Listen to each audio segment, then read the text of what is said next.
ಯಾರಮ್ಮ ಅವರು? ಏನ್ ಒಳ್ಳೆ ಕೆಲಸ ಮಾಡಿದ್ರು? ಅದೇ ಕನ್ಕಿ, ಅವತ್ತು ದೇವಸ್ಥಾನದಲ್ಲಿ ಸಿಕ್ಕಿದ್ರಲ್ಲ, ಬುಟ್ಟಿ ಕೆಳಗ್ ಬಿದ್ದಿತ್ತು, ನೀನೇ ತೆಕ್ಕೊಟ್ಟಿಲ್ಲ. ಓ, ಮೀನಾಕ್ಷಿ ಆಂಟಿ. ಏನಂದ್ರಮ್ಮ ಅವರು? ಪಾಪ, ಅವರು ಚಿಕ್ಕ ವಯಸ್ಸಲ್ಲೇ ಮಗಳನ್ನ ಕಳ್ಕೊಂಡ್ಬಿಟ್ಟಿದೀವಿ ಅಂತ ಹೇಳಿದ್ರು.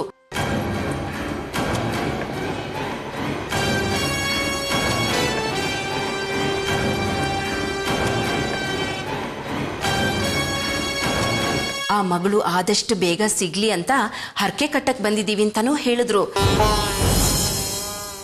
ಅದಕ್ಕೆ ನಾನು ಪುರೋಹಿತ್ರನ್ನ ಕೇಳಿ ಅವ್ರು ಯಾವ್ದಾದ್ರೂ ಒಂದು ಒಳ್ಳೆ ವ್ರತ ಹೇಳ್ತಾರೆ ಮಾಡಿ ಅಂತ ಹೇಳ್ದೆ. ಅದಕ್ಕೆ ನೀವು ಲಕ್ಷ್ಮಿ ಬನ್ನಿ ಅಂತ ನಮ್ಮನ್ನು ಕರ್ಕೊಂಡು ಹೋಗಿದ್ರು. ಆಮೇಲೆ ಏನಿಲ್ಲ ಕನಕ, ಪುರೋಹಿತರು ಮಂಗಳಗೌರಿ ವ್ರತ ಮಾಡೋದಕ್ಕೆ ಹೇಳಿದ್ರು. ಅದಕ್ಕೆ ಅವರು ಮಂಗಳವಾರದ ಮೊದಲನೇ ಪೂಜೆಗೆ ನೀವೇ ಮುತ್ತೈದಿರು ನಮ್ಮ ಮನೆಗೆ ಬನ್ನಿ ಅಂತ ಹೇಳಿದ್ರು. ಒಳ್ಳೇದಕ್ಕೆ, ಅವ್ರು ತುಂಬಾ ಒಳ್ಳೆ ಜನ. ಹೋಗ್ಬನ್ನಿ. ಕನ್ಕಿ, ಅವರು ನಿನ್ನನ್ನು ಕರ್ಕೊಂಡ್ ಬಾ ಅಂತ ಹೇಳಿದ್ರು. ಆಯ್ತು ಬಿಡಮ್ಮ, ಹೋಗ್ ಬರೋಣ. ಅದಕ್ಕೆ ಪ್ರಸಾದ ಕೊಡಿ, ರಾಜಣ್ಣನ್ ಕೊಟ್ಟು ಬರ್ತೀನಿ. ತಗೋ ಪ್ರಸಾದ ತಗೋ.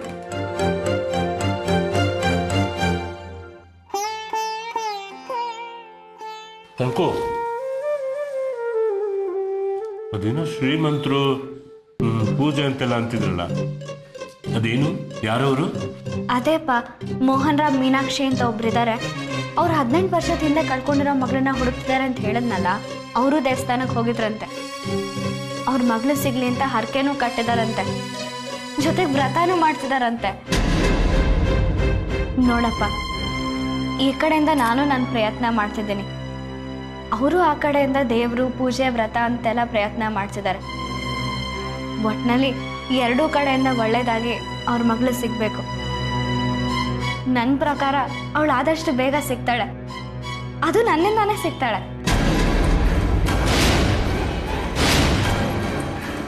ಆಗ ನೀನ್ ನನ್ನ ಬಗ್ಗೆ ಎಷ್ಟು ಹೆಮ್ಮೆ ಪಡ್ತೀಯ ಗೊತ್ತಾ? ನನ್ನ ಎತ್ಕೊಂಡು ಕೊಂಡಾಡ್ಬಿಡ್ತೀಯ. ದೇವಗಂಗೆ ಎಲ್ಲಿದ್ದರಲ್ಲಿ ಶುಭ ನಡೆಯುವುದಂತೆ ಆ ನಿಮಿಷದಲ್ಲಿ. ಒಟ್ಟಿನಲ್ಲಿ ನನ್ನ ಮಗಳು ನನ್ನ ಕೈ ತಪ್ಪು ಹೋಗ್ತಾಳೆ, ನನ್ನ ಕೈ ತಪ್ಪು ಹೋಗ್ತಾಳೆ.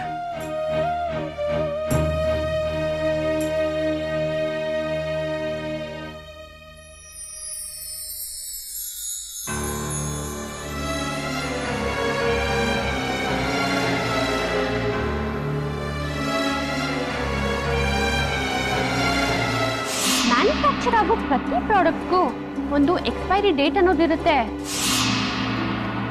ಅದೆಲ್ಲ ಇದ್ರು ಅದ್ರ MRP ಅದಕ್ಕಿಂತ ಜಾಸ್ತಿ ಆಗೋಕೆ ಸಾಧ್ಯನೇ ಇಲ್ಲ. ನಿನಗೆ ಹಿಡಿದಿರೋ ಈ ಸಿರಿ ಅನ್ನೋ ಜ್ವರ ಸದ್ಯದಲ್ಲೇ ಹೋಗುತ್ತೆ ಅನ್ನೋ ಸೂಚನೆ ನನಗಿದೆ.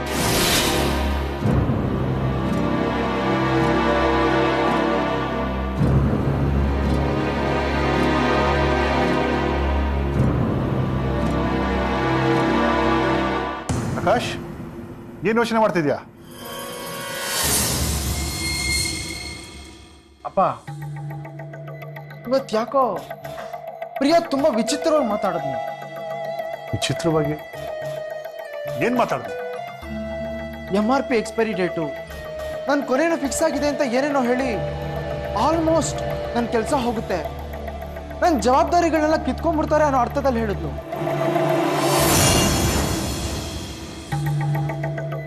ಅಂದ್ರೆ ನನ್ನನ್ನ ಚೇರಿಂದ ಕೆಳಗಿಳಿಸ್ಬೇಕು ಅಂತ ಇವಳು ಏನಾದ್ರೂ ಐಡಿಯಾ ಮಾಡ್ತಿದ್ದಾಳ, ಅಥವಾ ನನ್ನನ್ನು ಮುಗಿಸೇ ಬಿಡಬೇಕು ಅಂತ ಪ್ಲಾನ್ ಮಾಡ್ಕೊಂಡಿದ್ದಾಳ? ನನ್ಗೇನು ಗೊತ್ತಾಗ್ತಿಲ್ಲ. ಆಕಾಶ್,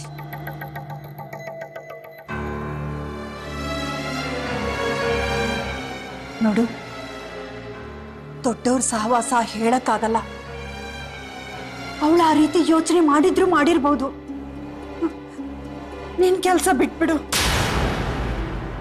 ಆಸ್ತಿ, ಆಸೆ, ಈಡೇರಿಕೆ ಇದೆಲ್ಲ ಸರಿ, ಆದ್ರೆ ಜೀವನೇ ಹೋಗಿ ಇವೆಲ್ಲ ಉಳ್ಕೊಂಡ್ರೆ ಏನ್ ಪ್ರಯೋಜನ?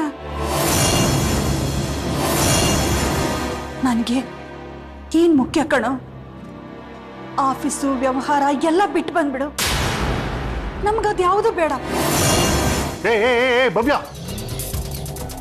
ಬುದ್ಧಿ ಇದೆ ನಿನಗೆ? ಏನು ಮಾತಾಡ್ತಾ ಇದೀಯಾ? ನಾನು ಎಷ್ಟು ಕಷ್ಟಪಟ್ಟು ಇವನ್ನ ಪ್ರಿಪೇರ್ ಮಾಡಿ ಈ ಲೆವೆಲ್ ತಗೊಂಬಂದಿದ್ದೀನಿ. ಇವನ್ನ ಒಪ್ಸೋದಕ್ಕೆ ನಾನು ಎಷ್ಟು ಕಷ್ಟಪಟ್ಟಿದ್ದೀನಿ ಗೊತ್ತಾ? ನೀನ್ ನೋಡಿದ್ರೆ ಎಷ್ಟು ಸಲೀಸಾಗಿ ಎಲ್ಲ ಬಿಟ್ಬಿಟ್ಟು ವಾಪಸ್ ಬಂದ್ಬಿಡು ಅಂತ ಹೇಳ್ತಾ ಇದೆಯಲ್ಲ. ನೋಡಿ, ನಾನು ನೋವು ಸಹಿಸ್ಕೊಂಡೇ ನನ್ನ ಮಗನ ಹೆತ್ತಿರೋದು, ಕಷ್ಟಪಟ್ಟೆ ನನ್ನ ಮಗನ್ ಬೆಳೆಸಿರೋದು. ನಿಮ್ಮ ಆಸೆಗೆ ನಾನು ನನ್ನ ಮಗನ ಬಲಿ ಕೊಡಲ್ಲ ರೀ. ಮೂರು ಅಂದ ಮೇಲೆ ಕೊಳಗೇರಿನೂ ಇದ್ದೇ ಇರುತ್ತೆ. ಮನುಷ್ಯ ಬೆಳಿತಾನೆ ಅಂದಮೇಲೆ ಅವನ್ನ ಕೆಳಗಿಳಿಸೋದಕ್ಕೆ, ಅವನ ಕಾಲಿಡೋದಕ್ಕೆ ಜನ ಹುಟ್ಕೋತಾರೆ. ಇದಕ್ಕೆಲ್ಲ ಹೆದರ್ಕೊಂಡು ನಮ್ಮ ಕರ್ತವ್ಯ ಬಿಟ್ಟು ಓಡೋದ್ರೆ ನಮಗಿಂತ ಮೂರ್ಖರು ಬೇರೆ ಯಾರು ಇರೋದಿಲ್ಲ. ಮಾತಿಗೂ ನನ್ನ ಮಗ ಅಂತ ಹೇಳ್ತಾ ಇದೆಯಲ್ಲ. ತಾಯಿ ಆದವಳು ಇಂಥ ಟೈಮಲ್ಲಿ ಏನ್ ಮಾಡ್ಬೇಕು? ಎಂತ ಕಷ್ಟ ಬಂದ್ರು ಅದನ್ನ ಫೇಸ್ ಮಾಡ್ಬೇಕು. ಇದನ್ನೆಲ್ಲ ನೀನ್ ದಾಟ್ ಬರಬೇಕು. ಎಚ್ಚರವಾಗಿರು, ಏನೇ ಬಂದ್ರು ನಾನು ನಿನ್ ಜೊತೆಲಿ ಇರ್ತೀನಿ ಅಂತ ಧೈರ್ಯ ಕೊಡ್ಬೇಕು.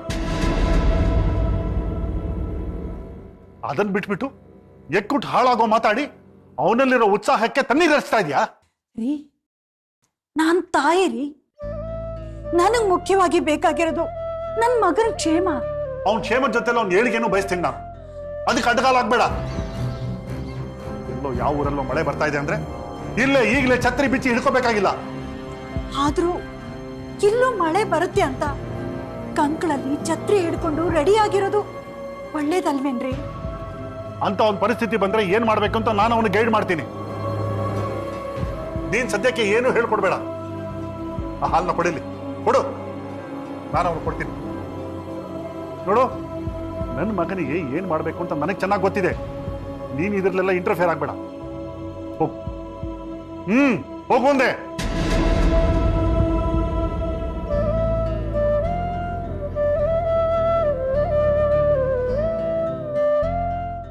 ಆಕಾಶ್, ನೀನ್ ಹೇಳಿದ ಹಾಗೆ ಆ ಪ್ರಿಯಾ ಮನಸ್ಸಲ್ಲಿ ಏನೇನೋ ಇಟ್ಕೊಂಡೇ ಈ ರೀತಿ ಮಾತಾಡಿದಾಳೆ. ನೀನ್ ಇದನ್ನೆಲ್ಲ ತಲೆಗೆ ಹಾಕೊಳ್ಳದೆ ನಿನ್ ಕೆಲಸ ಮಾಡ್ತಾ ಇದ್ದ. ಆ ವಿಷಯ ಏನು ಅಂತ ನಾನು ತಿಳ್ಕೊತೀನಿ. Just leave it.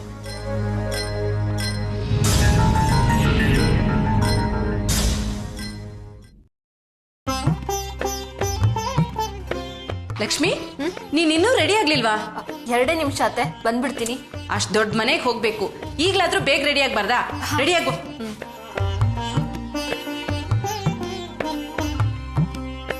ಲೇ ಲಕ್ಷ್ಮಿ, ಅದೇಟೊತ್ತು ಮಡಿಗೆ ಬಾರೆ ಹೋಗು. ಬಂದೆ ಅಜ್ಜಿ, ಬಿಂದಿ ಸಿಕ್ತಿಲ್ಲ. 1 ನಿಮಿಷ ಬಂದ್ಬಿಟ್ಟೆ.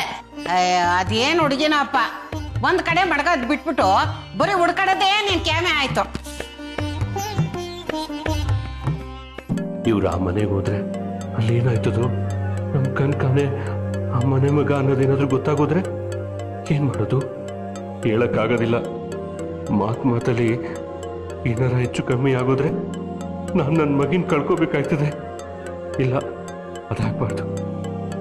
ಶಾಂತು, ಎಲ್ಲಿ ರೆಡಿ ಆಗ್ತಿದ್ದೀರಾ? ಇದೇನ್ರಿ ಹೀಗೆ ಕೇಳ್ತಾ ಇದ್ದೀರಾ? ಮೀನಾಕ್ಷಿ ಮನೆಯವರು ಅರ್ಶನ ಕುಂಕುಮ ಕರೆದಿದ್ದಾರೆ ಅಂತ ಅವತ್ತೇ ಹೇಳಿದ್ನಲ್ಲ. ನೀವು ಅಲ್ಲಿಗೆ ಹೋಗ್ತಿದ್ದೀರಾ? ಹೌದು.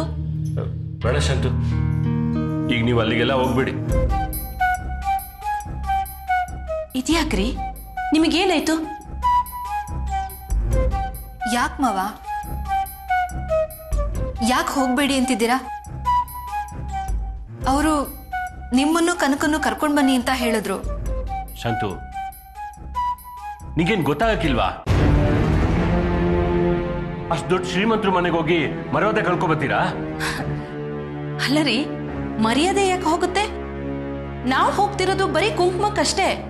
ಅದಕ್ಕೆ ನಾನು ಅಲ್ಲಿಗೆ ಹೋಗ್ಬೇಡಿ ಅಂತ ಹೇಳ್ತಿರೋದು. ಶಾಂತು, ಅವ್ರ ಅಂತಸ್ತೇನು ನಮ್ಮ ಅಂತಸ್ತೇನು? ನೀವು ಅಲ್ಲಿಗೆ ಹೋಗಿ ಅವ್ರ ಸಮಕ್ಕಿರಕ್ಕಾಯ್ತದ? ನೀವು ಅಲ್ಲಿಗೆ ಹೋಗ್ಬೇಕಾಗಿಲ್ಲ. ತಪ್ಪಕ್ಕೆ ಬರ್ಲಿರಿ. ನೀವು ಅಲ್ಲೆಲ್ಲ ಹೋಗಿ ಮರ್ವಾದೆ ಕಳ್ಕೊಳ್ಳೋದು ನನ್ನ ಕೈ ಸಹಿಸಕ್ಕಾಗಿಲ್ಲ. ನೋಡಿ, ಎಲ್ಲ ಶ್ರೀಮಂತರು ಒಂದೇ ತರ ಇರಲ್ಲ ರೀ. ಇವ್ರು ತುಂಬಾ ಒಳ್ಳೆ ಜನ. ನಾವು ದೇವಸ್ಥಾನಕ್ಕೆ ಹೋದಾಗ್ಲೂ ನಮ್ ಜೊತೆ ಚೆನ್ನಾಗೇ ಮಾತಾಡಿದ್ರು. ದುರಹಂಕಾರ ಅಂದ್ರೆ ಏನು ಅಂತಾನೆ ಅವ್ರಿಗೆ ಗೊತ್ತಿಲ್ಲ. ಹೌದು ಮಾವ, ಅವ್ರಿಗೊಂಚೂರು ದರ್ಪ ಅನ್ನೋದೇ ಇಲ್ಲ. ಲಕ್ಷ್ಮವ್ವ, ನಿಂಗೆ ಗೊತ್ತಾಗಿಲ್ಲ, ಸುಮ್ಕಿರು. ಶಾಂತು, ಏನೋ ದೇವಸ್ಥಾನದಲ್ಲಿ ಸಿಕ್ಕಿದ್ರು, ಬಾಯ್ ಮಾತಿಗೆ ಮನೆಗೆ ಬನ್ನಿ ಅಂತ ಕರೆದ್ರು. ಅದಕ್ಕೆ ನೀವು ಸಂಭ್ರಮ ಪಟ್ಕೊಂಡು ಕುಣ್ಕೊಂಡು ಮರವಾದೆ ಬಿಟ್ಟು ಅವ್ರು ಕರೆಯೋದನ್ನೇ ಕಾಯ್ತಾ ಇರೋರಂಗೆ ಹೊರಟೋಗ್ಬಿಡದ? ಯಾಕ್ರಿ, ಯಾಕೆ ಇವತ್ತು ಹೀಗೆಲ್ಲ ಮಾತಾಡ್ತಾ ಇದ್ದೀರಾ? ನಾವ್ ಯಾವತ್ತಾದ್ರೂ ಬರ್ಗೆಟ್ಟು ಇನ್ನೊಬ್ಬರ ಮನೆಗೆ ಹೋಗಿದ್ದೀವ? ಏನೋ ಪ್ರೀತಿ ವಿಶ್ವಾಸದಿಂದ ಬನ್ನಿ ಅಂತ ಕರೆದ್ರು, ಅದಕ್ಕೆ ಹೊರಟು ನಿಂತಿದೀವಿ. ಅದನ್ನೇ ನೀವು ಕೆಡ್ದು ಅಂತ ಹೇಳ್ತಾ ಇದೀರಲ್ಲ. ನೋಡು, ಸುಮ್ಮನೆ ವಾದ ಮಾಡ್ಬೇಡ, ನಾ ಹೇಳ್ದಷ್ಟು ಕೇಳೋ. ಲಕ್ಷ್ಮಿ, ಇವತ್ತು ಇವ್ರಿಗೇನೋ ಆಗಿದೆ. ಇವ್ರು ಕೂಗಾಡ್ತಾರೆ ಅಂತ ನಾವು ಸುಮ್ಮನಿರಕ್ಕಾಗಲ್ಲ. ಪಾಪ, ಅವ್ರು ಉಪವಾಸ ಮಾಡಿ ಪೂಜೆ ಮಾಡಿ ನಮಗೋಸ್ಕರ ಕಾಯ್ತಾ ಇರ್ತಾರೆ. ನಡಿ ಹೋಗೋಣ. ಶಾಂತ,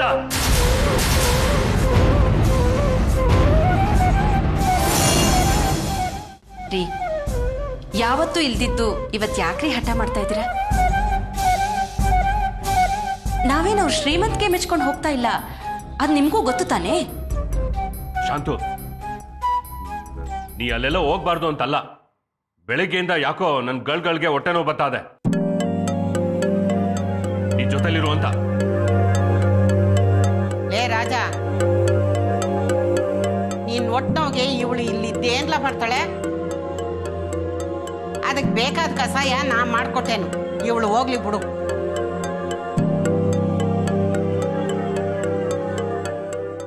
ಹೌದು ರೀ, ಅತ್ತೆ ಕಷಾಯ ಮಾಡ್ಕೊಡ್ತಾರಂತೆ. ನಾವು ಹೋಗಿ ಬರ್ತೀವಿ. ಇನ್ನ ಕಣಿ ಬೇರೆ ಕೇಳು ನೀನು. ನೀವು ಹೊರಡು ನೀನು. ಲಕ್ಷ್ಮಿ ಹೊರಡವ ನೀನು. ಅವ್ವ ಸರಿ ಅಜ್ಜಿ. ಬಾ ಲಕ್ಷ್ಮಿ. ಮಾವ ಬರ್ತೀವಿ.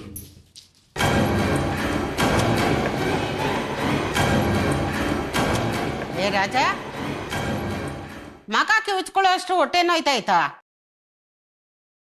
ತಡಿ, ಅದಕ್ಕೆ ಬೇಕಾದ ಜೀರಿಗೆ ಕಷಾಯ ಮಾಡ್ಕೊಟ್ಟೇನು. ಅದನ್ನ ಕುಡ್ದಟ್ಗೆ ಎಂತ ನೋವಿದ್ರು ಟಂಗ್ ಅಂತ ಮಾಯ ಆಗೋಯ್ತದೆ. ತರ್ತೀನಿ ತಡಿ. ಶೋ,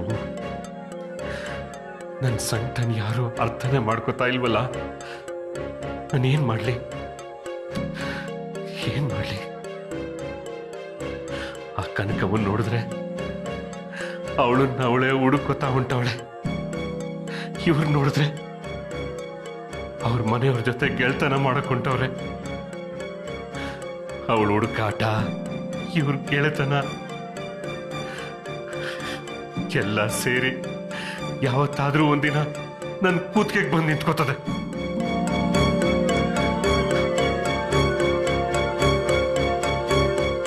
ಅವ್ವ,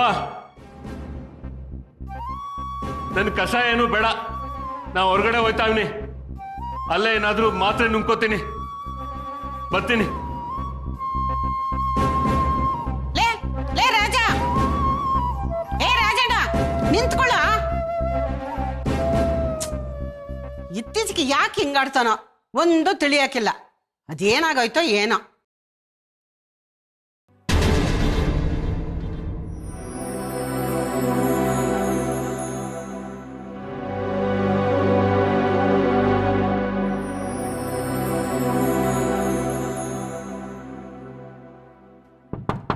Yes, come in.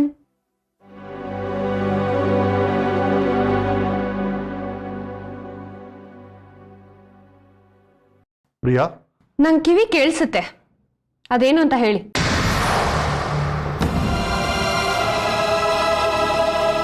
ಒಂದು ನಿಮಿಷ ನನ್ನನ್ನು ನೋಡಮ್ಮ. ನಿಮ್ಮ ಮುಖದಲ್ಲಿ ನೋಡೋಕೇನಿದೆ ಅಂಕಲ್? ನಿಮ್ಮ ಮುಸುಡಿ ನೋಡದ್ನಲ್ಲ, ಅದೇನು ಅಂತ ಹೇಳಿ. ಪ್ರಿಯಾ, ನೀನು ಆಕಾಶ್ ಹತ್ರ MRP ಎಕ್ಸ್ಪೈರಿ ಡೇಟು ಅದು ಇದು ಅಂತ ಏನನ್ನೋ ಹೇಳಿದೆ ಅಂತಲ್ಲ, ಏನಮ್ಮ ಅದು? ಯಾಕೆ ಹಾಗಂದೆ? ನೋಡಮ್ಮ, ನಾನು ಫ್ರಾಂಕ್ ಆಗಿ ಕೇಳ್ತೀನಿ. I fail to understand the sense behind your attitude. ನಿನ್ನ ಮನಸ್ಸಲ್ಲಿ ಏನಿದೆ?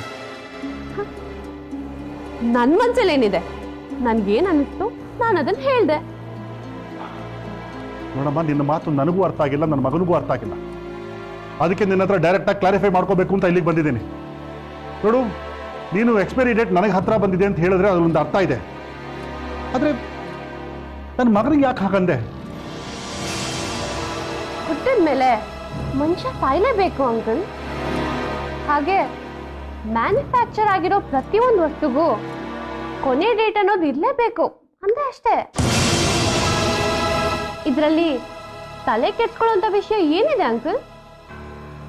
ಆದರೂ ನಿನ್ನ ಮಾತಿನ ಹಿಂದೆ ಬೇರೆ ಏನೋ ಇದೆ ಅಂತ ನನಗೆ ಅನ್ನಿಸ್ತಾ ಇದೆ ಪ್ರಿಯಾ.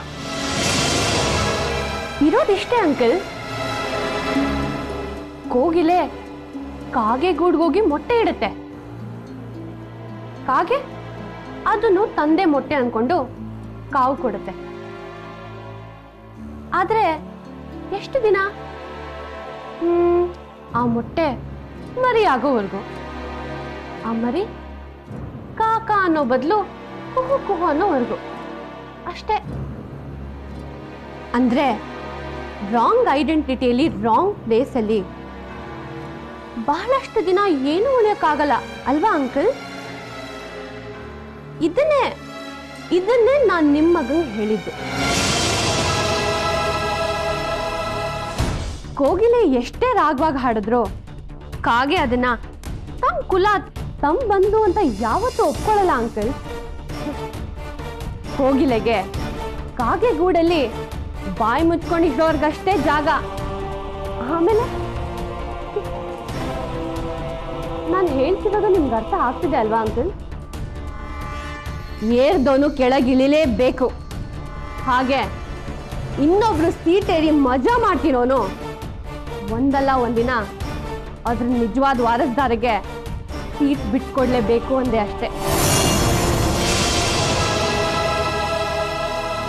ಅದಕ್ಕಿಂತ ಬೇರೆ ಉದ್ದೇಶ ನಂದೇನೂ ಇರ್ಲಿಲ್ಲ uncle. Don't get tense. Be cool uncle.